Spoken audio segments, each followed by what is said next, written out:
ready for takeoff.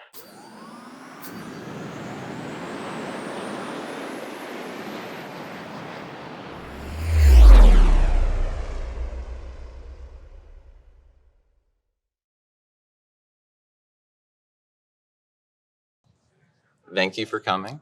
I'm glad everyone's excited to be at RubyConf. If you were looking forward to more Star Trek memes like at my RailsConf talk, unfortunately, you will be disappointed. Though I do really like the theme of the RubyConf swag this year with the NASA-themed space stuff. So I guess that was a missed opportunity on my part.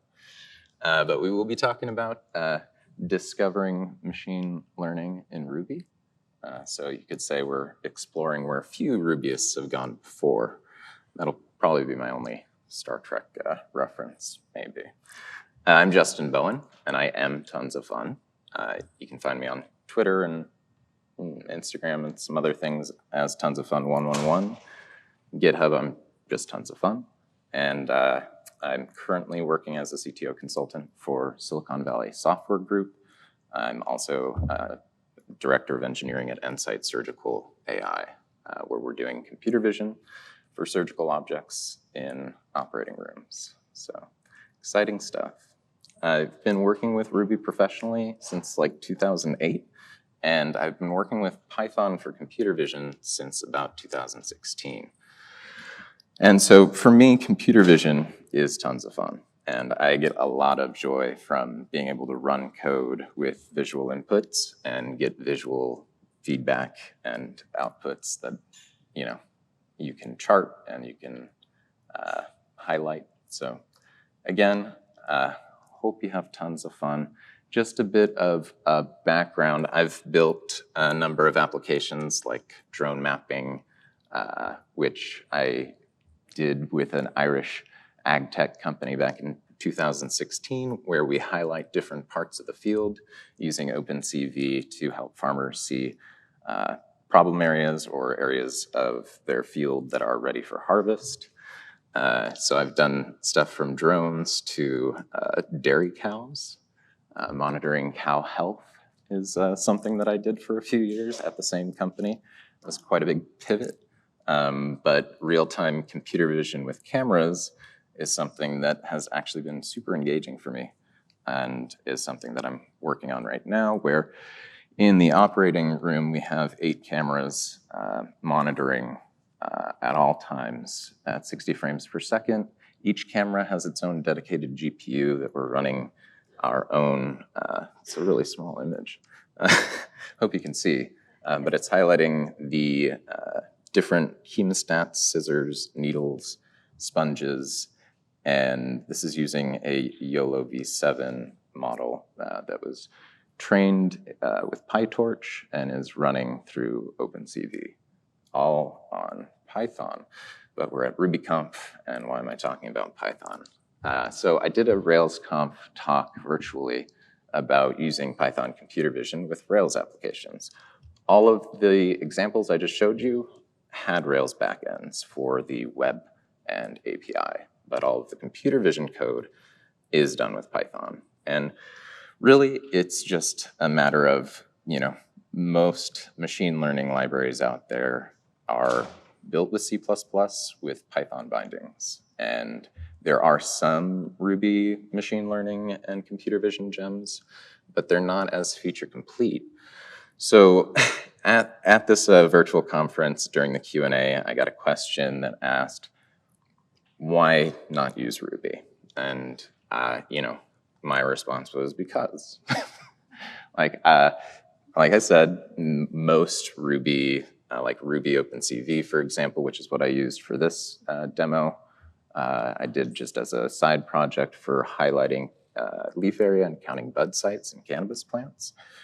The Ruby OpenCV didn't have the functions that I needed, and Python is built alongside of the C++ implementation of OpenCV, so I went with Python again. But it did get me curious, with Ruby OpenCV, like I said, it's just a wrapper in Ruby for a C++ library. And I wanted to know a little bit more about what the options were for Ruby gems. And it's actually interesting. I definitely discovered some hidden gems. This is the hidden gems track. I meant to mention that in the first slide. But it's more than just Ruby packages.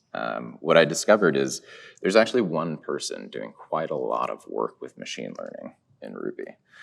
And so bear with me, but we will get back to the machine learning and a little bit of computer vision. But first, I wanted to talk about Andrew Kane. I'm not sure some of you might have heard of him. The man, maybe, the myth, the legend. I've been using gems made by Andrew Kane for about 10 years when I first found SearchKick, which is an Elasticsearch gem. And though all indications point to him being a real person that works at Instacart, there are rumors that he might not actually exist. I mean, look at that contribution graph. It's very impressive. Don't look at mine. I told you my handle, but please don't. It's been a hard year. You know, some people say he might just be an artificial intelligence. Some people might say he's a group of people working under a pseudonym. But at least it looks like he took a 2-week vacation, so that looks pretty human to me. So I even heard a theory yesterday that maybe he's why. Maybe. Whatever the case is, Andrew Kane is a hidden gem in the community. You know, I've yet to meet him or anyone who knows him. If you do, please introduce me. Be curious to thank him. But seriously, you know, he's published more than a few gems. He has 134 gems. And this is something that there are other people in the community, like Aaron Patterson has 190 something that he's contributed to. I know Rafael Franca is right up there with him. I think Samuel Williams, iAquatics, he has something similar to that with millions of downloads. But those are a lot of Rails core libraries like Rack and Active Support and Active Record. But to date, Andrew Kane has 153 million downloads for projects that seem to be mostly his contributions. His top downloaded project has 23 million downloads. I don't have any gems. I have a few Python packages, but you know, that's not the important part. He often tags the gems that he contributes with battle tested at Instacart. So again, probably just a guy that works at Instacart. His GitHub profile also says he lives in San Francisco, as do I. Never met him. So Strong Migrations is that most popular gem that has 23 million downloads. I've actually not personally used this, but it seems to be very popular and has a lot of safety features for running migrations. I've heard good things about it. Definitely worth checking out. Also, battle tested at Instacart. SearchKick I have used. You know, you can do full text search in Postgres, but SearchKick gives you a lot of other cool features using Elasticsearch. One of the interesting bits, other than the ones you see on the screen, are the ability to reindex in the background without any downtime. So you can have background jobs that reindex your Elasticsearch index without stopping the ability for your users to make searches. It has a similar query structure to SQL, and you know, you can do things like tomato or tomato, however you describe that, jalapeno with special characters. It handles spaces, misspellings, and you know, depending on where you come from, you might call soda pop, and it'll match that as well. These are his examples, and again, battle tested at Instacart. So there's also SearchJoy for analytics for your Elasticsearch, Mailkick, and ChartKick. Lots of the kicks, all of the kicks. Very popular for just Ruby one-liners that will give you nice JavaScript charts that you can have little popovers for. It also works with Blazor, which allows you to explore your SQL data, write some SQL queries, generate reports and charts. Battle tested in Instacart, but I also found out that Shopify uses Blazor quite a bit. So PG Hero is something that I have found recently. It's based off of a blog post written by Heroku and PG Extras queries, but it gives you a nice visualization and a dashboard to see common Postgres issues. There's also Dexter, which is automatic indexing for Postgres. It'll suggest indexes that you don't have by analyzing your slow queries. Group date for grouping temporal data, high top for group counts, active median for median and percentile queries. Ahoy Matey is actually the gem name of Ahoy, which is a first-party analytics for Rails gem. Ahoy Email, which is also first-party email analytics for Rails, and field tests for A/B testing. Again, this is an incredible breadth of Ruby gem contributions. Lockbox, awesome gem, predates the active record encryption. It does field-level encryption, integrates with things like AWS KMS, which is the key management service. And also he has a blind index gem that does encrypted field queries. So if you encrypt emails, you can still query and look up users by their email address. There's also Thunder SVM. I'm not going to talk about that much. And then there's this. What is the Ruby machine learning mole stack, if you will? So RubyML is an organization created by Andrew Kane on GitHub with MLStack as a repo that contains, these are the things I'm highlighting. It contains a bunch of other things too. iRuby notebooks, if you're familiar with IPython is kind of like Pry, similar to Herb. It's an interactive console. The notebook side of things is a web-based application where you can interact with code and have markdown in between and see the returns of the code.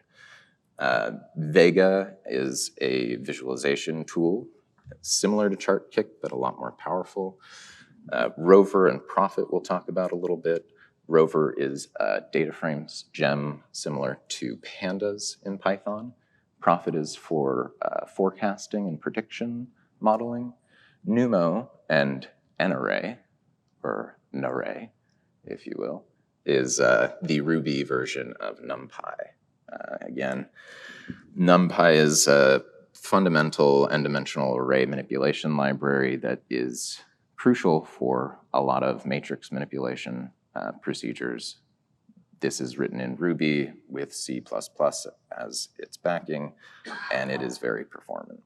And then there's TorchRB, which is another gem from Andrew Kane that wraps PyTorch, or the library that is PyTorch. Whoa, and that's the end of my talk. It's not.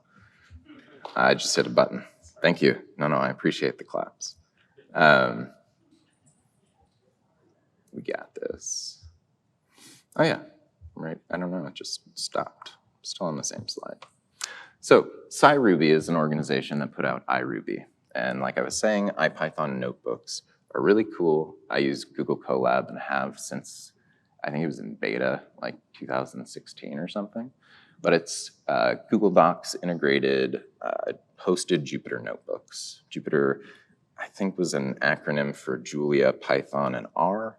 It doesn't support Ruby natively. But with iRuby, you can run Ruby inside an IPython notebook. So I think this is something that could be incredible as an accessibility tool for new Rubyists. Think about being able to share a gist or a link to some code and having it run in some hosted environment like Google Code Spaces, where they don't have to install any dependencies. They can just shift-enter through the cells, see the outputs. This is an example from the Cannabis computer vision, where it is creating a pretty visualization with the bud sites highlighted. But this is hosted on mybinder.org, which is like a free hosting of Jupyter notebooks. And it is using the Docker image that Andrew Kane has in the MLStack repo. And this is an example of using Rover and Prophet to do some forecasting modeling based on some of the data. You can see at the top, that's the data frame produced by rover, and at the bottom, that's the visualization produced by Prophet. Again, rover is simple, powerful data frames for Ruby. Prophet is time series forecasting for Ruby. So let's go back to Numo and array. It's similar to NumPy, but again, for Ruby. Before we get into Torch, just going to talk a little about data types. What is a scalar? One, that counts. Just a single value. A vector, multiple values, like an array, a one-dimensional array.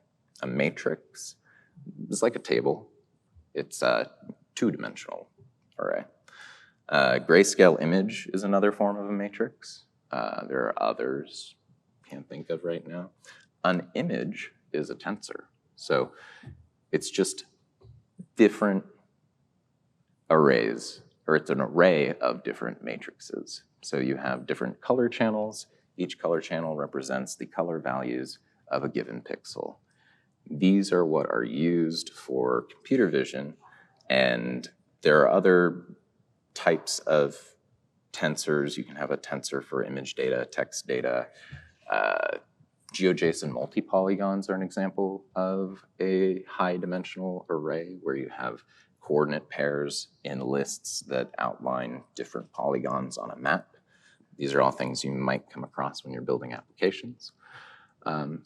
PyTorch is a framework that is written in C++, and it has become the open source machine learning framework, and it accelerates prototyping to deployment of production machine learning models. So PyTorch has its own implementation of Tensor, and TorchRB wraps that for us as Rubyists.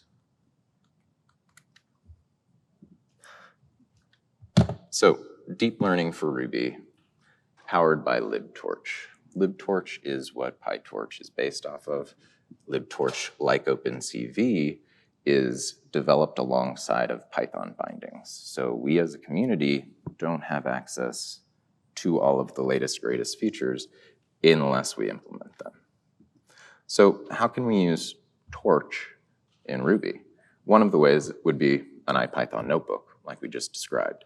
There is an IPython notebook available in that same repository that does use TorchRB. There's other ways you could do it. Maybe you want to do background jobs. You could use Sidekick and TorchRB to process images, videos, text, do some NLP for natural language processing. Really, it's all about what you want to do with it. So how can we use Torch to leverage an NVIDIA GPU with CUDA cores? This is something that I mentioned earlier in the talk. It's a requirement for the work that I do. And TorchRB gives us a way of communicating with libtorch to check for and utilize CUDA cores. If you're not familiar, it is the Compute Unified Device Architecture for accessing NVIDIA GPU cores. It's a great API. OpenCV supports CUDA, TensorFlow supports CUDA, PyTorch supports CUDA, and now we can access CUDA cores with Ruby. So TorchRB has Torch Text, again, for text classification, natural language processing, Torch Audio for computer audio, something that I've been interested in but haven't played around with much, Torch Vision, which is something I really enjoy, and Torch Rec, so you can make recommendation engines, and all of these things have models that you can just take off the shelf and use. So you can give your users these rich machine learning, AI, in quotes, features without really having to do anything unless you want to train custom models like you saw before with those surgical objects. YOLO is typically trained on the COCO dataset, but we'll get to that in a second. This is an example that is available in the ML Stack repo. It is the minced dataset. I call it minced. Looking at it now, It's not actually spelled that way. It's probably like MNIST or something. But it is a handwritten digits data set. So 0 through 9, handwritten in different handwriting. And you can train, evaluate, and predict what digit the computer is looking at using this IPython notebook with Ruby in it. So if we wanted to go a little further, there is a data set called COCO, which is Common Objects in Context. And Onyx, and again, this is just how I say it. I've also heard people say ONNX, but I like Onyx, is the Open Neural Network Exchange. The Onyx runtime is something that Microsoft put out that is, again, a cross-platform C++ library that gives you an interface for training machine learning accelerated with GPUs. So this is an example of using Ruby. You can see there on line 4, we're loading an image with MiniMagic. Line 7, we're loading the pre-trained model that was trained with the COCO dataset. Again, you can just download these models and run them. And then line 8 there, you see we're running predict. And lower down, you can see some of the bounding box drawing. The outputs are just another set of arrays, and the result would be this. So you can see now, at least for me, I can see why it's so interesting. It's really cool to be able to take a picture, take a video, and see what's happening in it. We have 3 bears. Maybe it's not something that's gonna make your next startup super profitable, but I think it's cool. So again, this is Ruby code accessing C++ code to utilize CUDA cores to give you this nice visualization. And so I mentioned before that my company uses a YOLO model, and YOLO stands for You Obviously Love Owls. Really, it's you only look once. We're using YOLO v7 right now, and we have taken a pre-trained model and done what's known as transfer learning to be able to make our own custom objects that can be detected, like hemostats and scissors and needles and sponges, with the hopes of tracking and counting objects so that they don't get left in you. Anyway, that does happen apparently. Still today, there's a lot of work. This is my stack that I've been using for a while. I used to use Celery, now I'm using Factory Jobs, which is from Mike Parham, the creator of Sidekick, and it's language agnostic background jobs. So I can trigger jobs in Ruby and process jobs in Python. I use OpenCV, PyTorch, and TensorFlow, and I'll probably continue using Python because I still don't have feature parity with what these libraries offer. It is something that I'm very interested in, and hopefully there's a future where Ruby can do as much as Python can. So why in Ruby? Why not? And with Ruby, anything's possible. You can do machine learning in Ruby. It's really all about the community interest. And this is something that I think could attract a lot of new developers. I know there are, at least for me, people that are very interested in machine learning and quote unquote artificial intelligence. I think it's something that could really engage people. And, you know, we learn by reading, we codify that knowledge by writing and trying things. It's really just about curiosity to grow and teach and share with the community. Contributing can be as easy as being curious. Download the ML stack, click on the button in the repo to open it in mybinder.org, play around with it. Maybe you'll be inspired to do something. Ask questions. Really, you don't have to be a master in data science or a PhD in computer science. I'm not. I don't have any degrees, but I do get an opportunity to be the data engineer that puts all of this work together. You don't have to be an elite contributor pushing dozens of gems. I listed a few people before, but I mean, there are a lot of incredible contributors in our community, and I'm really grateful for all of them. Not just Andrew Kane, but I know Justin Searles has dozens, Kevin Newton has dozens, and again, it's not about how many gems you publish, because if it were, I've published 0, so what would that mean? You don't have to get on stage and give a talk. That's what I'm doing, but you don't have to. You don't have to have a big social media presence. Andrew Kane has a Twitter, but hasn't really engaged with it recently. He puts out a lot of work and kind of keeps private. And really, it's all about what you want to make out of it. You don't have to come to conferences. This is actually my 3rd conference that I've attended in like 15 years of programming. I'm really enjoying it. I've gone to like the last 3 and done virtual ones, but I really think that sometimes even just the smallest gestures of engaging, whether you're a new developer or someone with decades of experience, sometimes I gain the most from people asking questions because they're just starting out, and it makes me think of things like the question of, why not in Ruby? I never really thought about it. I always just thought, I have these clients, they want these products built. I just look for whatever's easiest to pull off the shelf. But if we want to, we can make it happen in Ruby. And that's my talk. I'm Justin Bowen. Tons of fun. You can clap now. Thank you.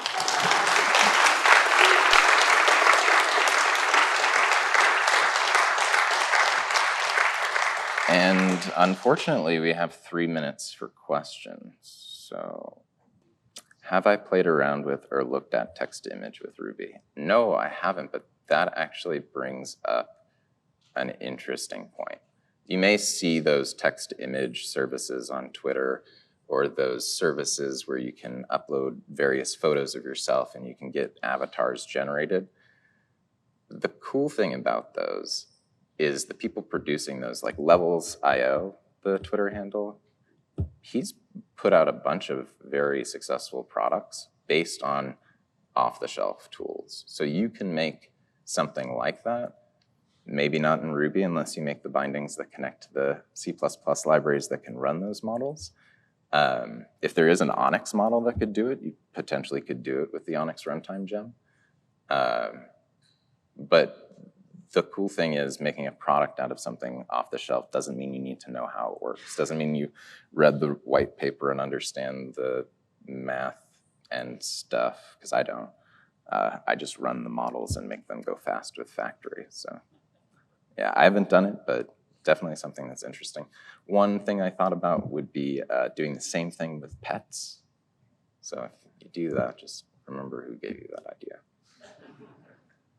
I have really cute pictures of my cats in medieval formal wear. So someone did that though. They spent time doing that. Just auto-generated, charged $20. Any other questions? I'll just keep talking about cats. All right, great. Thank you for the question. I appreciate it.